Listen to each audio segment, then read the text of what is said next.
inmenso.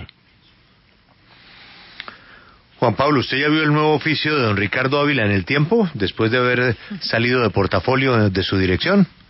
Pues lo vi escribiendo un análisis muy interesante sobre el fracking. Pues ese va a ser su trabajo, temas específicos. Buenísimo. A profundidad. Me pareció muy importante lo que escribe Ricardo Ávila y por eso lo hemos llamado a esta hora. Don Ricardo, mucha suerte en su nuevo futuro periodístico y gracias por estar en la W. Muchísimas gracias, Julio. Muchas gracias a ustedes. Y le presento a su contraparte en esta interesantísima discusión, don Álvaro Pardo de la Colombia Libre de Fracking. Buenos días, don Álvaro. Buenos días, muchas gracias. Don Ricardo, no solamente usted, sino muchísimos especialistas, sobre todo que analizan la economía de Colombia, coinciden en no descartar la tecnología del fracking, con temas que tienen que ver con el futuro de las finanzas del país, pero sobre todo de los recursos energéticos. Ya nos han explicado la crisis que tendremos de gas y por supuesto la posibilidad de poder llegar a recursos valiosísimos por la vía del fracking. Yo creo que no debemos volver sobre lo que estamos todos de acuerdo, y es que esto, como lo ha dicho el Consejo de Estado, hay que hacerlo con unos ensayos, con unos pilotos dentro del marco que libere cualquier posibilidad de afectación ambiental. Don Ricardo, ¿por qué es tan difícil las dos cosas? Poder hacer una prueba lejos de afectar ambientalmente algún recurso y de otro lado, el solo plantearla despierta las preocupaciones de muchísimos ambientalistas. ¿Por qué no se pueden combinar las dos cosas, don Ricardo? No, Julio, mi planteamiento es que yo creo que esta es una discusión que se debe dar con datos ciertos, y la única manera de tener esos datos ciertos es hacer estas pruebas piloto y evaluar efectivamente cuáles son sus resultados y si los temores, algunos de ellos totalmente legítimos, que tienen las personas que se preocupan por las posibles consecuencias ambientales de usar el fracturamiento hidráulico, pues se comprueban o no. El artículo que yo escribí tenía dos propósitos. Una, por un lado, decir que efectivamente necesitamos evidencia, porque hasta ahora seguimos dando una discusión en abstracto. Y por otro lado, señalar que si Colombia decide cerrarle las puertas a este tema, eso tiene unas consecuencias económicas grandes. A mí me parece completamente legítimo que una sociedad decida irse por un camino o por el otro. Lo que me parece absolutamente clave también es que tengamos claro de cuáles son los costos, por ejemplo, de cerrarle la puerta al fracking en Colombia, y que lo hagamos con los ojos abiertos. Lo que no nos puede suceder es que si nosotros, por una postura a priori, sin datos, decidimos efectivamente clausurar ese tema, el día de mañana no nos sorprendamos por los efectos negativos que eso puede tener, no solo para el sector, sino sobre todo para el bolsillo de los colombianos. Sí, señor Álvaro Pardo, de la Alianza Colombia Libre de Fracking, en este artículo que escribió el exdirector del diario Portafolio, señala que el debate sobre fracking que hoy se realiza está sustentado en verdades a medias y caracterizaciones pasionales, como por ejemplo la disyuntiva entre petróleo y agua. ¿Usted cree que los que dicen no al fracking están basados en argumentos pasionales? No, yo creo que esa fue una consigna que se creó hace muchos años para deslegitimar a las personas que tienen posiciones críticas en contra del fracking. Yo personalmente no creo en ese dilema de petróleo y de agua. Creo que las cosas no se deben ver de esa forma bipolar que hay. Creo que hay cosas mucho más profundas, estoy de acuerdo, creo que hay que manejar cifras y argumentos. Por ejemplo, el artículo de Ricardo arranca analizando el tema de Estados Unidos, y pues yo le quisiera comentar que incluso es un tema incompleto. En Estados Unidos en este momento hay un debate gigantesco en torno a las empresas del fracking y las consecuencias ambientales del fracking. Por ejemplo, el año pasado se quebraron 28 empresas dedicadas al fracking de Estados Unidos, y hasta agosto de este año van otras 26 quebradas que se han acogido a la ley de quiebras en Estados Unidos. ¿Por qué se acogen? Porque esto es una actividad en extremo costosa. perforar un campo en Estados Unidos cuesta, perforar un pozo para fracking en Estados Unidos cuesta en promedio $32 billones. Y lo que pasa es que este sector ha venido siendo subsidiado por el Estado, y en los actuales precios estas empresas no son rentables. Entonces, si vamos a coger a Estados Unidos como referencia para Colombia, deberíamos también pensar que en Colombia tampoco el fracking sería una actividad rentable y que dadas las dificultades fiscales del Estado no podríamos entrar a subsidiar a esta empresa a menos de los costos ambientales y sociales que esta actividad genera. Le voy a poner otro ejemplo. De los $32 millones que en promedio cuesta perforar un pozo para fracking en Estados Unidos, el 76% de esos costos se explican por los costos que tienen que ver con todo lo ambiental. Y lo más costoso ahí es el tratamiento de los flujos de los lodos de reflujo. Es lo más costoso. Y en Estados Unidos, como no le pueden hacer conejo a la autoridad ambiental, pues es lo que más les cuesta. La autoridad sí es supremamente exigente allá, pero aquí, digamos, con la autoridad ambiental, como dijo la comisión de expertos, hay una debilidad institucional que no sería capaz de llegar a fondo para hacer control y fiscalización. De manera que el futuro del fracking en Colombia es, en primer lugar, una actividad que terminaría siendo subsidiada por todos los colombianos, no obstante las enormes dificultades fiscales que tiene hoy el país, terminaríamos vendiendo empresas públicas para remediar el déficit fiscal y de esa forma mantener subsidios a estas empresas. Y la otra forma es que las empresas para hacer reducción de costos y ser viables, pues reducirían los costos ambientales. Entonces no quisiera saber en este momento qué pasaría con el tratamiento de los lodos de reflujo o los gases que están haciendo, los gases furtivos que se están emitiendo, que ya hay dos estudios muy importantes, uno en Estados Unidos y otro en Gran Bretaña, que están diciendo que esos gases de reflujo son metanos, que son los más contaminantes y que están contribuyendo mucho más al cambio climático. Sí, Ricardo, hay una teoría, o mejor una advertencia que indica que si no se hace fracking vamos a tener que importar petróleo y que eso sería un desastre para la economía. ¿Qué tan cierto es esto? Pues lo que uno ve con los yacimientos que tenemos hoy en día es que efectivamente son yacimientos a los cuales se les está tratando de sacar más crudo del que tienen y que eventualmente esas tasas de recuperación pues van a llegar a un techo, por lo cual a menos que tengamos nuevos hallazgos, eventualmente vamos a perder la autosuficiencia petrolera. Hoy en día Colombia produce cerca de 900,000 barriles al día. Algo más de un 40% de eso se va para las refinerías que tiene Ecopetrol en Barranca Bermeja y en Cartagena.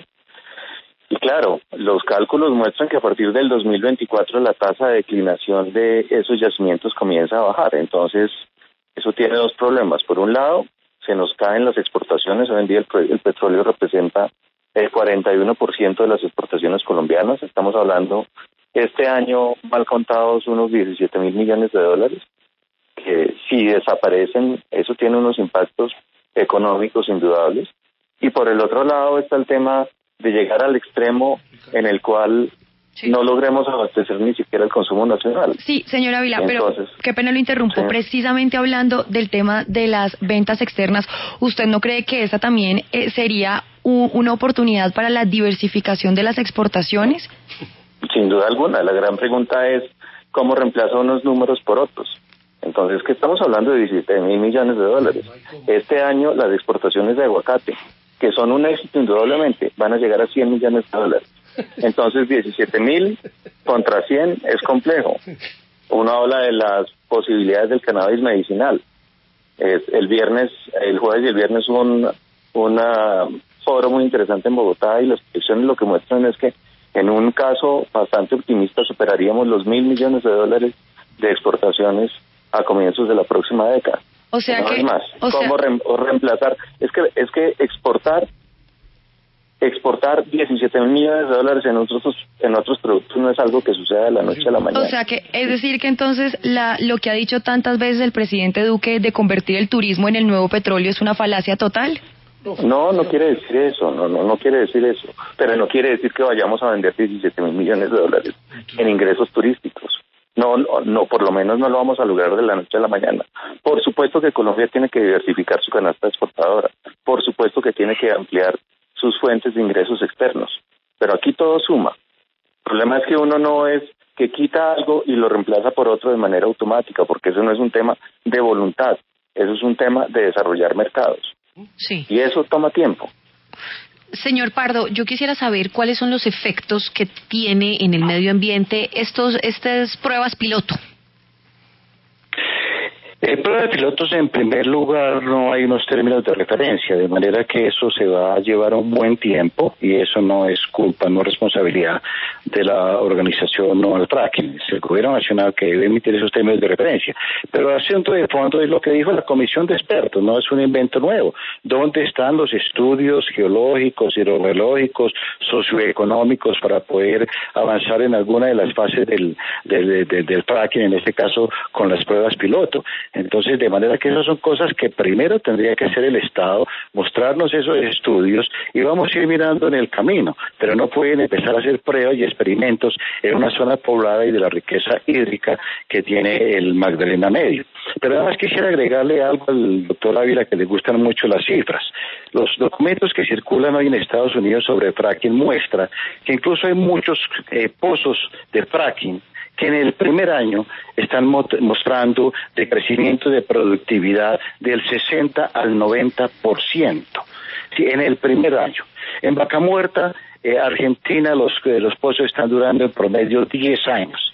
Imaginen ustedes esas compañías gastando $32 millones en cada pozo, cuando cada pozo se le agota muy, muy rápido. Eso implica unos enormes costos financieros, eso implica desplazamiento de población, implica temas de agua, contaminación con metano, cambiar la vocación productiva de muchas zonas del país. Entonces, metámonos en las cifras, hombre. Uno puede hablar en general de los impactos que va a tener, y los va a tener, estoy absolutamente de acuerdo, los va a tener, pero por eso sería buenísimo que le pusieran algún día cuidado a lo que nosotros hemos venido planteando, ya está en un libro de la Fundación Volpur publicado el año pasado. Sí. Nosotros no podemos decir mañana que ya no se consumen más combustibles fósiles en el país.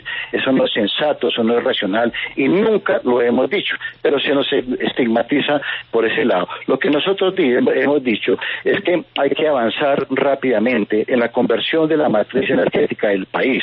Sí, precisamente. Ecopetrol tiene un papel fundamental que jugar en el tema de gas y crudos convencionales. Sí, necesitamos gas y crudos convencionales durante esa transición, pero necesitamos que el gobierno no nos haga conejo y mañana mismo arranque, porque si es un tema de voluntad, un programa muy agresivo de sustitución por energías limpias. Sí, disculpe, lo interrumpo. El mundo ha demostrado que es posible, ¿cierto? Pero si nos quedamos en lo mismo, que necesitamos gas y hidrocarburos y ahora pilotos, entonces estamos simplemente profundizando un modelo de reprimarización de la economía, ¿cierto? Volviendo añicos todo lo que el Estado ha ansiado y la sociedad ha ansiado. Lo interrumpo porque precisamente en eso que usted está concluyendo, quiero hacerle la última pregunta al señor Ávila y está relacionada con las alternativas. Hablemos no del fracking, sino de esos yacimientos convencionales. No hay ninguno que pueda, digamos, de alguna forma mediar lo que podría alcanzar el fracking en términos económicos. La respuesta honesta es que no lo sabemos. O sea, lo que tenemos claro hasta ahora es que ha habido actividades de exploración en Colombia y no hemos podido aumentar el tamaño de las reservas recuperables. Nosotros tenemos, en el caso del petróleo, menos de 6 años de reservas recuperables según las cifras al cierre del 2018. Y en el caso de gas tenemos menos de 10 años de reservas recuperables. Eso quiere decir que esta perspectiva de la pérdida de la autosuficiencia es real. Obviamente, puede ser que el día de mañana alguna compañía encuentre un megayacimiento que nos cambia totalmente la foto, pero al día de hoy no tenemos ninguna certeza de eso. Y por supuesto que hay que seguir participando en la búsqueda de yacimientos convencionales, pero no hay certeza. Es que esto no es un tema, una vez más, de voluntad, no es que sepamos que en tal lugar de la geografía haya con toda garantía depósitos importantes de petróleo y gas y no los queremos utilizar. No, se han buscado y no se han encontrado. Yo veo a las compañías del sector haciendo actividad exploratoria y obviamente a ellos no les interesa explorar a pérdida. Lo que les interesa es tratar de encontrar crudo, pero una vez más, dadas las condiciones, no se han producido esos éxitos. Teníamos unas grandes expectativas en el Caribe y todavía existen, y la posibilidad de que efectivamente allá existan grandes depósitos de gas. Son operaciones muy costosas porque están debajo de cerca de 3.000 metros del lecho submarino, pero tampoco se han producido los hallazgos de la magnitud que esperamos. Es posible que el día de mañana efectivamente los encontremos y cambie completamente esa perspectiva.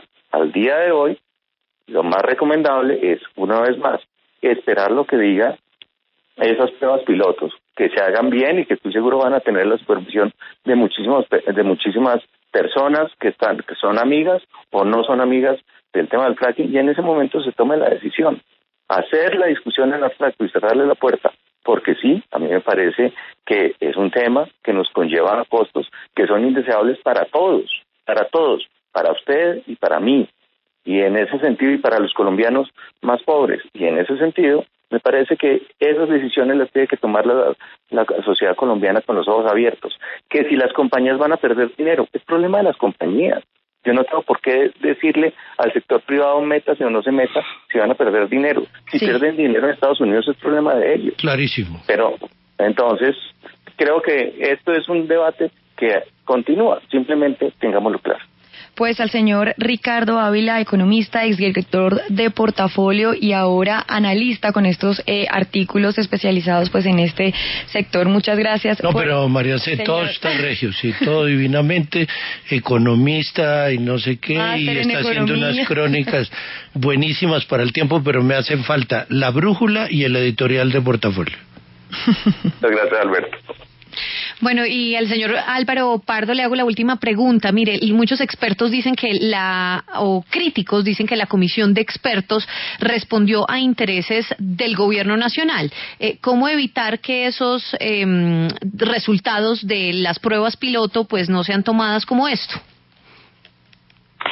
Pues ahí hay, digamos, dos posiciones dentro de la comisión de expertos. He estado viendo, por un lado, Juan Pablo Riz, por otro lado, las personas que son más pro fracking, digamos, y es difícil, pues, cuantificarlo. Pero lo que nosotros decimos es, no hay pruebas pilotos en términos de referencia, no existen todavía, no es aceptable ir a hacer experimentos allá con la población, en zonas muy ricas en agua, etcétera. De manera que, de acuerdo, la discusión sigue, pero no puede uno dejar el curso y el futuro del país a que esperemos a ver qué encontremos. Colombia, después de Cusiana, Curipiagua, se ha dedicado a encontrar bolsones de hidrocarburos de 200, 300 millones de barriles. No hay, al parecer, unos nuevos campos gigantescos. Entonces el país sí tendría que irse preparando para esa transición. Lo está reclamando la humanidad entera la transición. Entonces, ¿por qué esperar? Lo que hay que avanzar ya,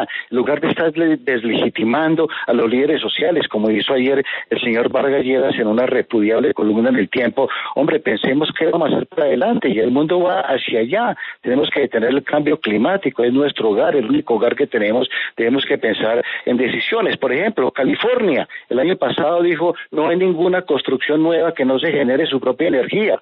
Hong Kong prohibió la venta de vehículos combustibles fósiles, y todo lo que está saliendo hoy al mercado son vehículos eléctricos. Japón echó a las plataformas gigantescas al mar que por un lado captan la radiación solar y por otro lado con aspas recogen energía del mar. Hay muchas cosas que hacer, pero desafortunadamente estamos cooptados por estas grandes empresas petroleras y no dejan cambiar el curso del país, pensar en qué es lo que requiere el país en línea con el interés general. Este sector no puede seguirse determinando por el interés particular. Pensamos que Ecopetrol juega un gran papel. El mismo presidente de Ecopetrol dice que hay grandes posibilidades todavía en recobro secundario. Perfecto. Que hay algunos prospectos en gas, etcétera. Metámosle por ahí, pero metámosle también muy, muy rápido en la transición a energía limpia. Listo, señor. Muchísimas gracias a Álvaro Pardo de la Alianza Colombia Libre de Fracking. Gracias por haber estado en la W.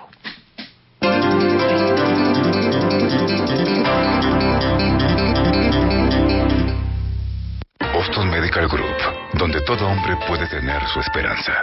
Vigilados por salud. Gran Noche W con Paola Jara. hecho el juramento de borrarte de mis... 26 de septiembre en La Bendita Cantina Mariachi. Centro Comercial Espera, Gran Estación, piso 3. ¿Qué pensaste? ¿Que tú ibas a acabar conmigo? No te cruces más en mi camino. Amarte no tiene sentido. Escucha la W y gana boletas de Paola Jara en La Bendita Cantina Mariachi, con el apoyo de Aguardiente Néctar. El exceso de alcohol es perjudicial para la salud. Prohíbas el expendio de bebidas embriagantes a menores de edad. Preferencias con volumen de alcohol entre 24% y 35%. Hacer una nueva vía en Bosa y Kennedy parecía imposible. Pero el día que hagan el